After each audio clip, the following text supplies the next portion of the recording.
Welcome to the Ready to Love Season 7, Episode 6 review. This is Couples Couch with Pat. And I'm Cam. Let's get into this week's episode.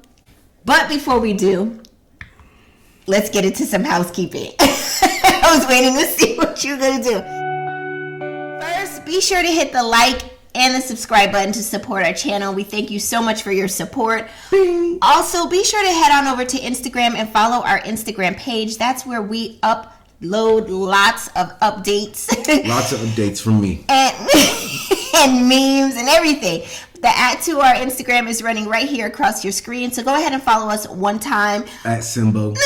Be sure to shop our merch. We have new merch. We have Couch Potato shirts. We have Couples Couch logo shirts. We have headscarves with our logo on them. Oh, let me give it to you. Show it to me. There we go. Yes, so follow us on our site and get some of our merch. If you are new to our channel, welcome. If you are not new, welcome back. You know what I'm about to say. We do not get into the nitty-gritty details of everything that happened in the episode unless we see fit, right? Yep. There was lots to unpack in this week, so let's just get right into it. The name of this episode is Do You Like Me? I figured that the intro song, right, was very fitting. That's why I picked it. You did good. The show opens up with the guys meeting up. Production. The show opens up with Tommy meeting up with the guys at the men's lounge, I guess. When they're there, it's the men's lounge. When the women is there, the women's lounge. Tommy tells the guys Some restaurant's bar. It was a church. That's what it was. It's a church. Church bar. Tommy tells the guys to focus on their most promising connections and ask those really deep questions this week. Tommy also tells the guys that he plans to host a group dinner, and Tommy himself wants to be there so he can see these connections. Tommy in this moment does not specify who has the power this week and who will be going home, so the guys are left like lost.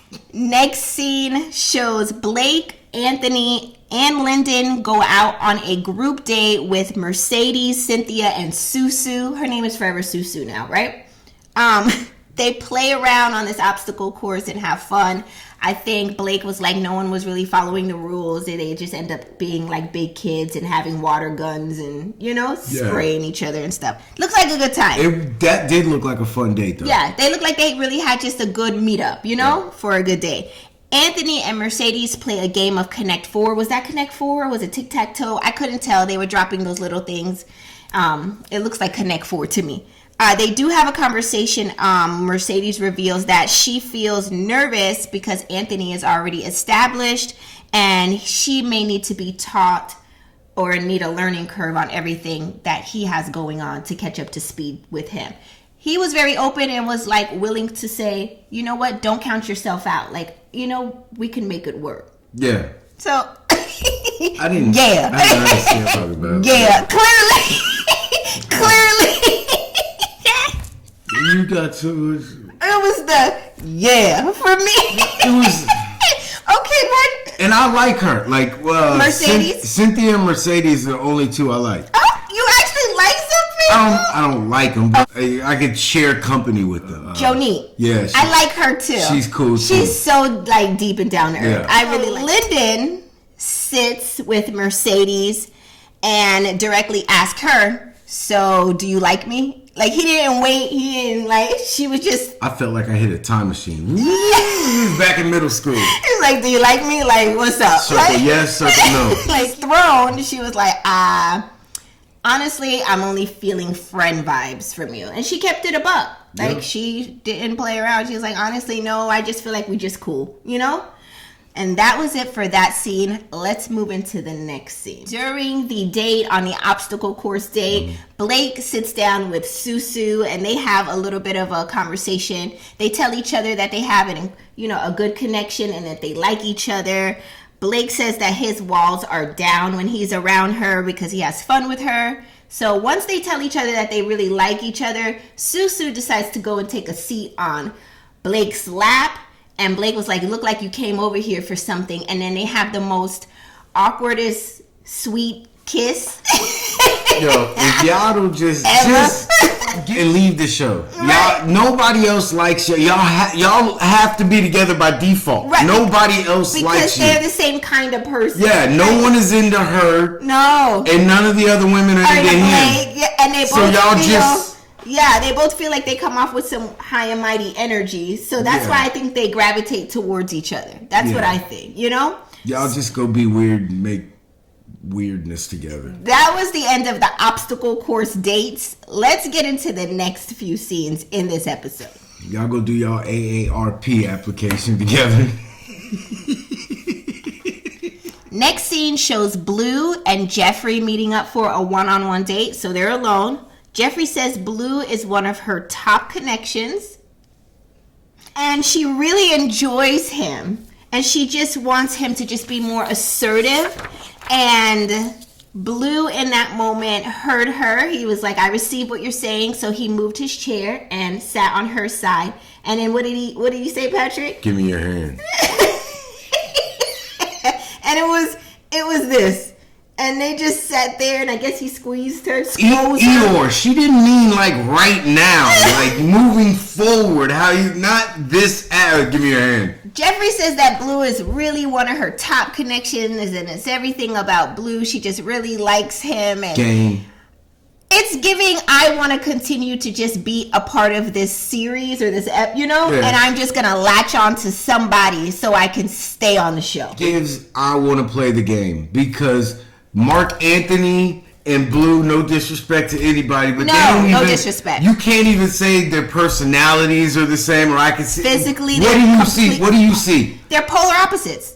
Jeffrey, let's be real. We could see, no matter how much you close your eyes and talk, we could see. You just want to be in the game, then say that. Say, listen, I'm about to like Blue a lot more because I just want to continue to see how long I could stay on the show for. Yeah. That's what this is. This is all about. And I know if I show Blue a little attention, he gonna ride for me in the right. And let's say this: Blue seems like a very cool dude. Right? Right. But I don't think he's somebody that Jeffrey would be into. No. That I think, because how you go from Jeffrey, you like Andre a whole lot, to now Andre's gone, now you latched on to Mark Anthony, which also seems like kind of your type. Y'all in the same, because they both play in the game.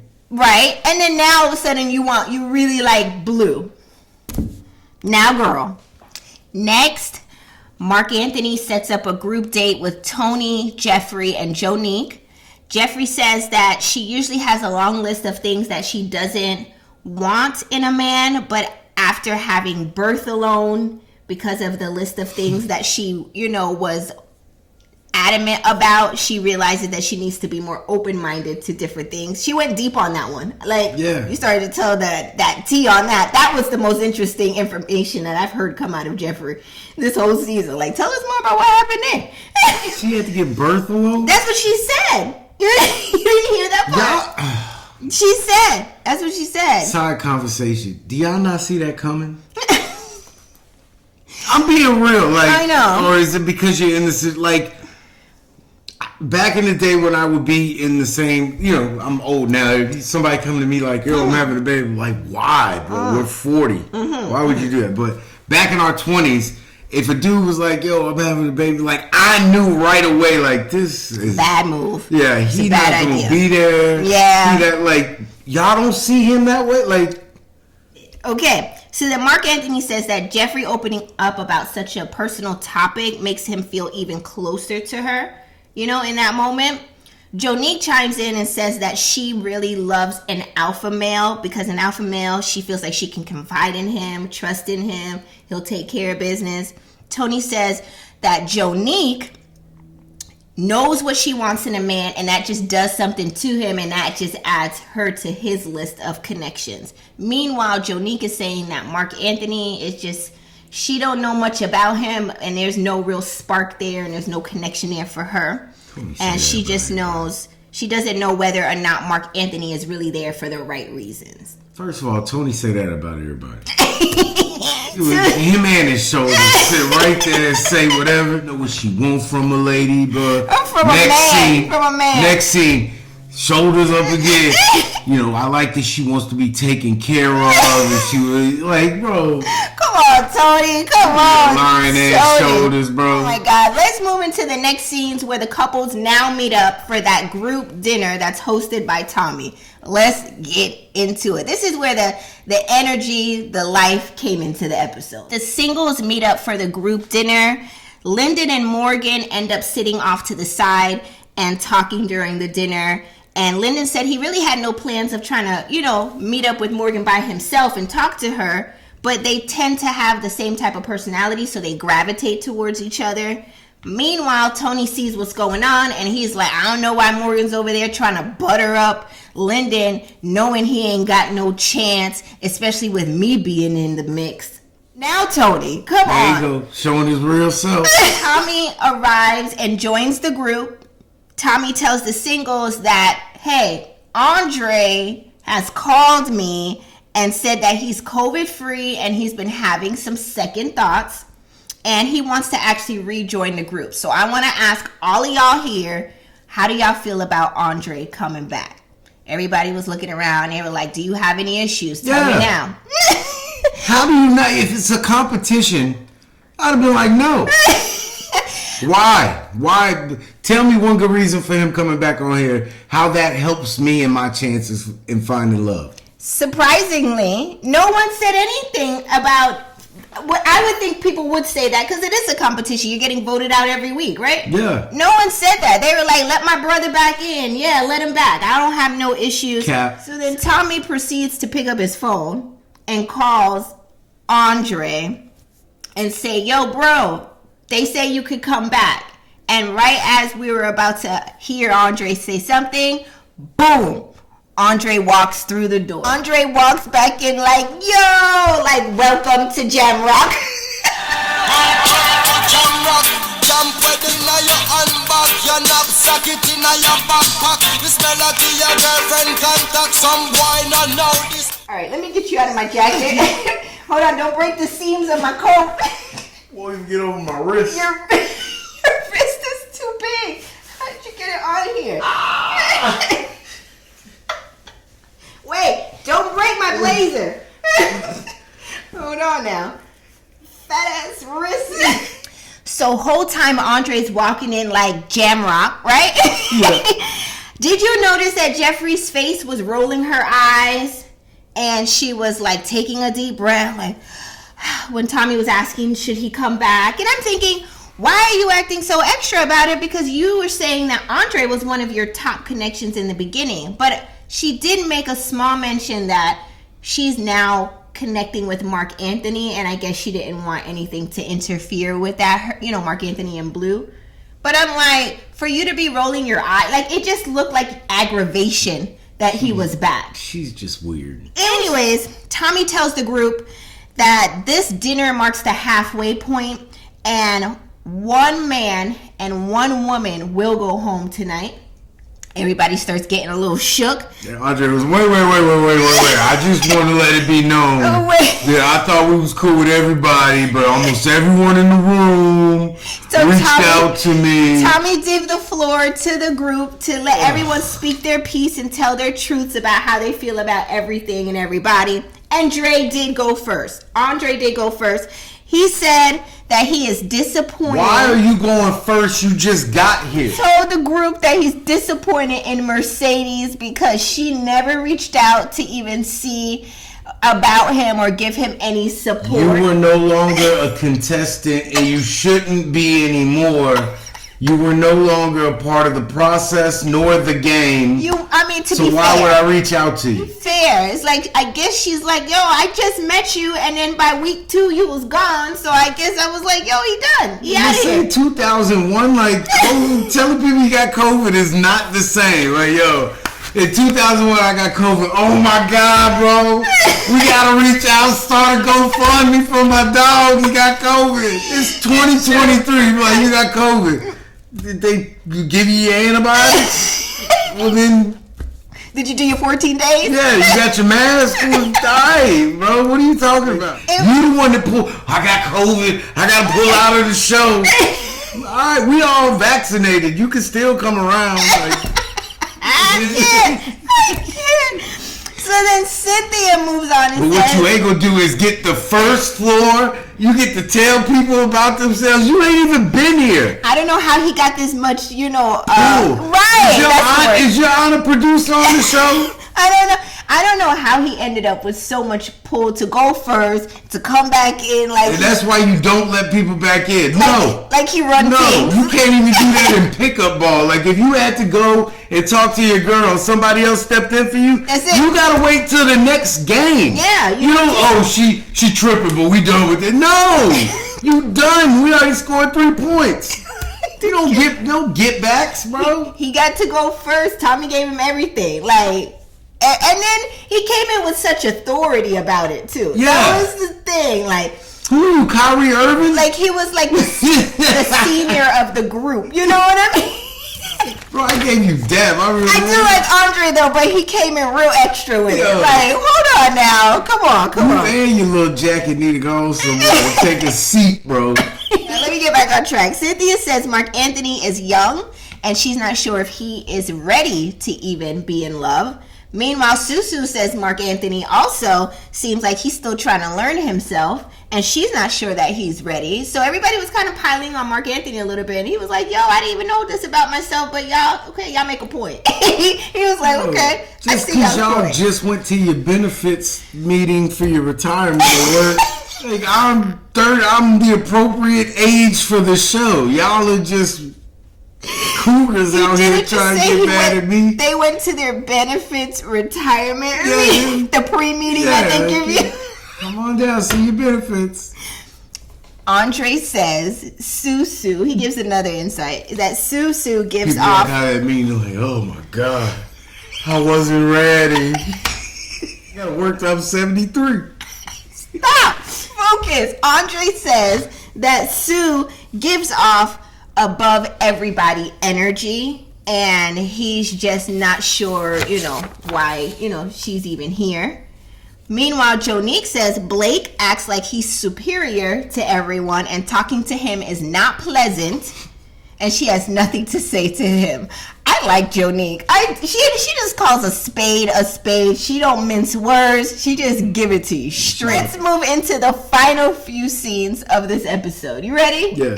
In the final few scenes of this episode, Blake addresses that he never told Jeffrey that she was his one. Jeffrey says Blake is controlling and misses the mark with being authentic. So she even went on to say that Blake said to her that he didn't want to have to tell these women what he needed to tell them in order to move along in this process because he did want her as his one. And he said that conversation never happened. According to Blake, that conversation never happened. Sue then inserts herself and says, listen, can you just stop talking about me? Blake says, can you stop talking about me? That's when Jeffrey got real, listen, bye girl, see you later, next. Anyways, she was doing all of that. And then Sue was like, I'm at the adult table. Don't call my name no more. Tommy looking at the both of them like. And all the other adults in the room are like, these 3 children. Lyndon says he didn't know none of this was even happening. He's like, I'm just watching the back and forth. Lyndon finds this as entertainment. Oh, Mark Anthony, he's not worried about Jeffrey no more because he's finding out people don't like him. He's over there like, God, what I do? I gotta show your girl, your interested one, is beefing and he don't even care. Lyndon says that he didn't know that this was happening, right? And he says he does love Blake, but it comes off like Jeffrey is sincere with what she's saying. I don't know. Drop in the comment section. Who do y'all believe? Do y'all that believe? Is my dog, but that's not your dog. I want to hear from y'all in the chat. Who do y'all believe? Do you believe Jeffrey or do you believe Blake? Who do you believe? I want to know. I don't believe neither one of them. Okay, Demario. I'm doing Okay, Demario. Don't bring that Demario's in. like, I ain't backing none of them. Like, I don't know either. I'm at a loss. I think there could be small truths to what Jeffrey's saying, and then I also feel like there could be small truths to what Blake is saying, but I don't know which parts are the truths. That's the problem. So it makes me they're torn. both so flawed that I can both see them doing it. Like I definitely could see Blake Like, call me when you get back from your date. Well, what happened on your date? Blah, blah, blah. Right. I can see that from when him. they were in a cool status, right? But I can also see Jeffrey, him just being like, "Oh, you got to go on a date. Cool. Hit me up later." And then you hit him up and how'd the date go? You know, like innocent just talk, and her being like, he wanted to know, like he's trying to control. Yeah, exactly. Yeah. I can see it both ways, so I don't believe neither one of y'all. And that was the end of episode 6. Nobody was eliminated in this episode. There's no eliminations. No one was voted off. But the next one, 2 gotta go is what he said. 1 man and 1 woman. So let's see who these people are. Drop your comments in the comment section below. Let us know, did this episode give everything it was supposed to have gave? Who do y'all think it's gonna be? Who do y'all think is gonna be eliminated next episode? Who do you think it's gonna be? If I had to guess, I think it would be like Blake and maybe Sue, since they just, they giving the same energy. I don't think anybody's going to get kicked off. I think Blake and Sue should just be like, yo, we found who we here for, we out. Right. That would be the best thing. Then that would make the show interesting, too. Yeah. We're going to go do some weird stuff over here. And leave it at that. You guys, also be sure to hit the like and the subscribe button to support our channel, shop our merch, and we thank you so much for watching, and we will see you in the next video. Be sure to check out our exclusive interviews. Bye, everyone.